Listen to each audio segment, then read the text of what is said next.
जंगल में शेर शिकार की तलाश में निकला, मगर काफी देर कोशिश के बावजूद कुछ हाथ न आया। भूखा और थका हुआ शेर एक दरख्त के नीचे लेट गया। इतने में एक लोमड़ी वहां से गुजरी।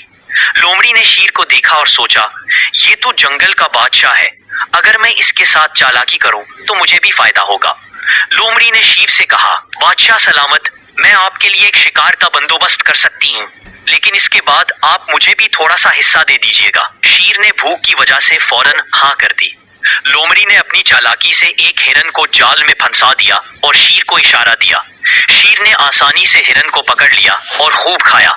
जब खाने का वक्त आया तो शेर ने सारा शिकार खुद खा लिया और लोमड़ी को कहा, याद रखो, जंगल का कानून ताकत है, अकल नहीं।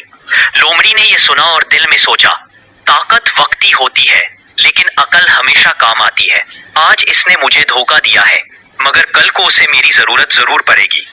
सबक, ताकत बड़ी चीज है, मगर अकल और चालाकी हमेशा ज्यादा देर तक फायदा देती है। जी मेरे दोस्तों भाइयों, अगर स्टोरी आपको पसंद आई है तो प्लीज़ लाइक कर दें, चैनल को सब्सक्राइब कर दें।